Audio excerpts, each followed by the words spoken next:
All right, guys, what's going on? Welcome in. So, look, yesterday we reached the midway point of the NFL season, giving fans a lot of clarity on who's going to be going to the playoffs, who's going to be finishing top 5 in the realm of top 10, and we also have an idea of who's middle of the road, right? Middle of the pack as well.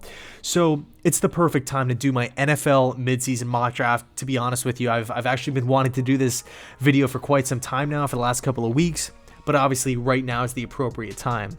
So quick little disclaimer before I hop right into the mock. This current draft order is not based off of if the season were to end today, because let's face it, it doesn't. There's a lot of football left to be played. There's a lot of games left. So what I did was I took a look at all the the quote unquote bad team schedules down the stretch and did a little bit of win-loss projections and then kind of compared it with strength of schedule from there. So with that being said, let's stop wasting time here. Enough talking. Let's get right into this thing. With the first overall pick, it's the New York Jets. All right. And as much as it pains me, as much as it kills me inside to say that the Jets are a complete and utter embarrassment, they get their doors blown off every single week. Doesn't matter who they play. As much as it kills me and pains me to say that, I'm going to be extremely happy when the New York Jets take Clemson quarterback Trevor Lawrence, the 6'6", best quarterback, not only just in college football, not only just in the past 5 years, but arguably ever. Trevor Lawrence is arguably the best quarterback prospect to ever lace it up coming out of college. It's insanity. And the New York, what do you think of when you think of the Jets? You think of horrible offense.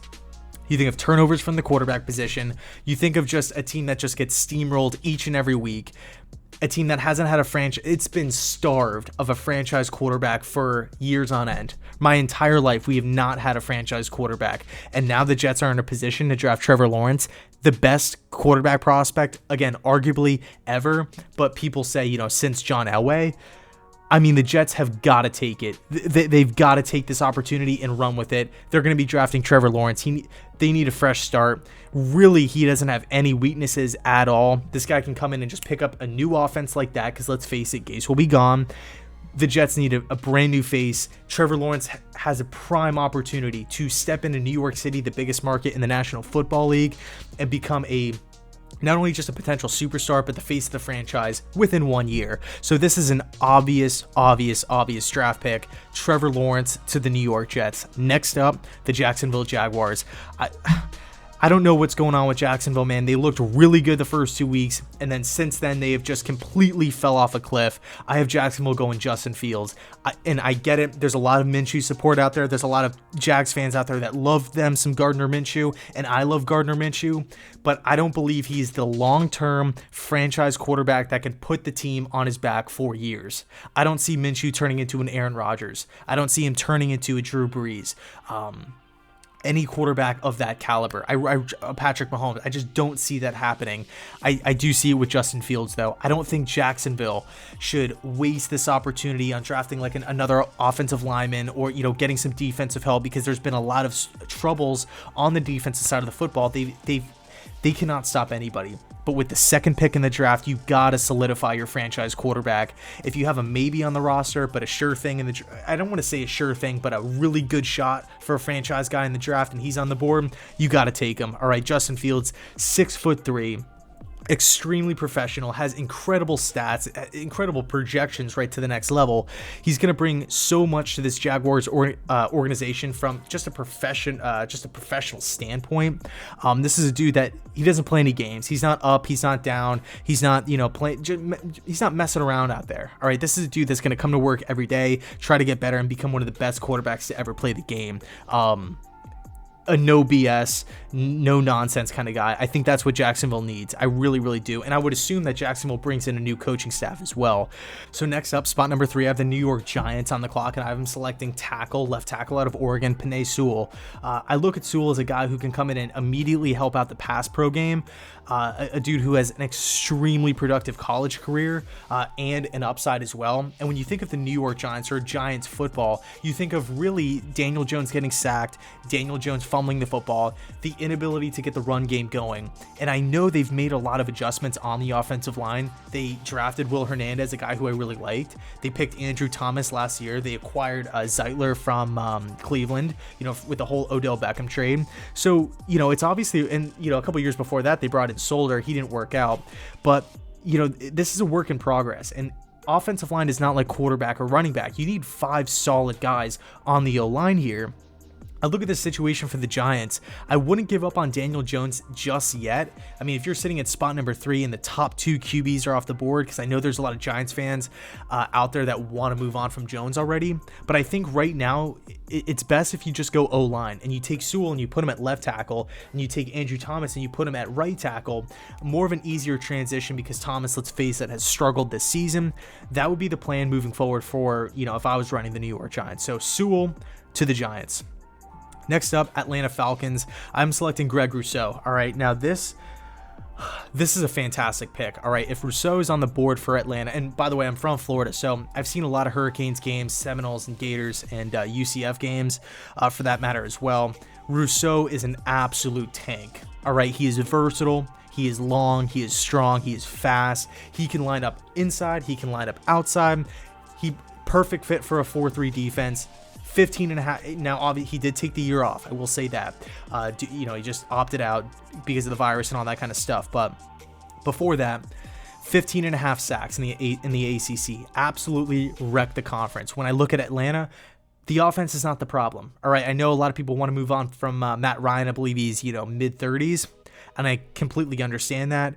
And I've heard some rumors that Julio could be dealt, next couple days with the trade deadline. I doubt it. I think at this point in the draft, spot number 4, you get the best edge rusher in the draft who can also play from the inside. Rousseau to the Atlanta Falcons. Just a versatile, great fit for a team that struggles big time at not only just getting after the passer, but just stopping people on D. Next up, the Cincinnati Bengals. And I'm just going to be honest. I'm just going to be frank. Be blunt with it. I love the Cincinnati Bengals. I love the direction. Burrow has looked absolutely amazing. Zach Taylor is one of my favorite young coaches in the NFL, and they have a lot of pieces on the offensive side of the football, but on defense, not so much. All right, they have Jesse Bates is one of my favorite players in the entire NFL. I loved him at Wake Forest, but I think for the Bengals, you got to go linebacker Micah Parsons here out of Penn State. Okay, again, another guy who's versatile, another guy who can just play all across the defense. You look at the division that the Bengals play in. Baltimore, really good offensive team. Pittsburgh, really good offensive team. Cleveland, good offensive team. All right, still a really solid team. Cincinnati has no problem scoring points. All right, especially considering this is Burrow's rookie year. He's only going to get better from here. Zach Taylor's only going to get better with experience. When I look at the Bengals, they need help on defense. Parsons is the best linebacker in the draft. Not only can you just play him all across the field, he is a versatile guy, but he's amazing off of blitzes. He's amazing at shooting gaps, right? Just going right up to the A gap, right up to the B gap, and just blowing up plays, wrecking game plans. And when I look at teams like the Baltimore Ravens, right, a team that runs a lot of zone reads, I don't want to say like RPOs and stuff like that, but there's a lot of like mesh point stuff involved. Parsons is the perfect how should I word it? Kryptonite, I guess, for a team like that, for like that spread offense, dual threat kind of quarterback. Parsons is the real deal. Perfect fit for the Bengals. Next up, Denver Broncos, cornerback out of Alabama, Patrick Surtain Jr. This was actually the hardest pick for me to do out of all, the entire top 10, because I look at Denver and they have a bunch of young pieces all across the offense with Noah Fant and Sutton and Judy and Hamler and all these different guys. Even the running back position is solid with Lindsey and Melvin Gordon. I'm not so sure about Melvin Gordon long term. I like Drew Lock as a QB. Kudos to them. They came back yesterday in his crazy fashion against the Chargers. I look at Denver as a nice young core team. I'm going to go with a safe player. I'm going to go with not only just a safe player, but a guy with a high upside, and that's Surtain out of Alabama, a 6'2" cornerback who presses at the line, who's been coached by one of the best defensive minds in college football, one of the best coaches, period, in college football, Nick Saban. Surtain's a guy who can come in and plug and play player, just immediately step into the Denver Broncos locker room and be an instant upgrade. Now it also gives you a little bit of flexibility if you want to part ways with an AJ Boye, because he's obviously getting paid a ton. Now if you want to move him again, tomorrow or trade deadline or even after the season, or just release him, now you have the opportunity to clear cap, and you have a guy filling his shoes immediately. So Surtain to the Denver Broncos. Next up, Miami Dolphins, but it's actually the Houston Texans draft pick. It's not Miami's originally. I think it was the Laramie Tunsil trade, actually. But nonetheless, I have the Dolphins going Jamar Chase, wide receiver out of LSU. Now, Chase is obviously a safe player, a guy who has a ton of production. I think he had over 2,000 receiving yards in 2 years. That's insanity. I mean, I know LSU was throwing it all the time with Joe Burrow and Joe Brady and that whole, last year's historic team. So a lot of the numbers could be inflated, but when you look at just Jamar Chase as a prospect, I mean, he can separate. The guy's crazy hands. The guy is an electrifying player. And when I look at Tua Tagovailoa, this is a guy that I feel like will need help developing in every way possible. I like Tua a lot, but I do feel like the learning curve for the NFL might be a steep one. So I like Parker, I like Jakeem Grant, but I feel like the Dolphins really lack depth at wide receiver, and I think Chase will come in and give alleviate a lot of the pressure off of Tua, a guy who can catch screens, a guy who can separate at the line of scrimmage on, simple mesh, crossing, slant kind of patterns. I think that will really, really help Tua's development, and I also think Chase will be a great fit in the Chan Gailey system, obviously if if he wants to continue being the offensive coordinator over there down in Miami. So Jamar Chase to the Miami Dolphins. Next up, Minnesota Vikings. Right now, the Vikings, all of a sudden, it seemed like, what is going on with this team? They traded away Stephon Diggs. They signed Unique Ngakoue. Then they trade Unique Ngakoue. They extend Kirk Cousins. It's like, are they rebuilding? Are they shooting for the playoffs? I don't really know what's going on with Minnesota, but they actually had a huge win yesterday that nobody really saw coming outside of Vikings Nation out there. But I think it's time. I really do think it's time to move off of Kirk Cousins. Now, I'm not saying cut him this year or anything like that, but Cousins is not the long-term answer for Minnesota. He's not. Cousins is okay, right? He's average. He's a good QB, but he's not the guy moving forward. So I am going Trey Lance, quarterback out of North Dakota State. Now, you can argue Zach Wilson. This guy's obviously shooting up draft boards. A lot of people were talking about Wilson actually a month ago, believe it or not. A guy with a really quick release, reminds a lot of people of Patrick Mahomes. But when I look at Trey Lance, I think he will give Minnesota, well, first of all, he's a raw prospect, so I think he might need a year on the bench. And it actually kind of reminds me a lot of Justin Herbert last year with the Chargers. They took him at 6, but they had Tyrod Taylor there with Anthony Lynn, a kind of a win now type of team. And Justin Herbert wasn't really scheduled to play. Like, that wasn't really the plan moving forward or going into this season. But I look at this situation, really similar. I think they have Kirk Cousins. Obviously they extended him. Now you can draft Trey Lance top 10, an extremely high upside, right? This guy obviously has the physical tools to play the game with arm strength, mobility, size, and strength. This guy can give Minnesota something that they did not have in Sam Bradford. They did not have in Case Keenum. They did not have in Kirk Cousins. They didn't really have it with Teddy Bridgewater either. But it's a legitimate dual threat quarterback. I'm not talking about a guy who can run and extend plays. I'm talking about a guy who can keep it on a QB draw and just truck linebackers over. Lance is the real deal. He has a strong enough arm to really push it, in those late December games in Green Bay, in Chicago. I think Trey Lance could legitimately be the future of Minnesota. Next up, Dallas Cowboys, Alex Leatherwood. This is another draft pick from me that I felt like was kind of questionable here, because Dallas could go in a lot of different directions, and I know they're screaming for corners, they're screaming for safeties, but when I look at Mike McCarthy, what he wants to do on offense, it all stemmed, and really when he had success with Green Bay, it all stemmed from the offensive line, and this offensive line is not the same as it once was a couple years ago, right? The Great Wall of Dallas is not the Great Wall of Dallas anymore. Guys are hurt. Guys are dealing with like long-term type of injuries, like serious stuff. Zach Martin's been great, but outside of that, it's been a lot of question marks. It really has. Zeke just has not gotten going. They've obviously had a huge injury to Dak Prescott. I look at Dallas as trying to rebuild this offensive line, and when you get a guy like Leatherwood in the building, a guy who has a lot of playing experience at Alabama, I think he could come in and play that right tackle position pretty good. So based off of McCarthy's kind of philosophy, I can see them going O-line here at spot number 9. And then finally, Washington. At spot number 10, all right, the Washington football team. Who knows if they're going to be changing their name? We'll see. But I have Washington going with Kyle Pitts, right? Kyle Pitts out of Florida, one of, if not my favorite player in this draft, just from a fan perspective. Again, another guy from Florida, or another guy that plays at Florida, a wide receiver, tight end hybrid.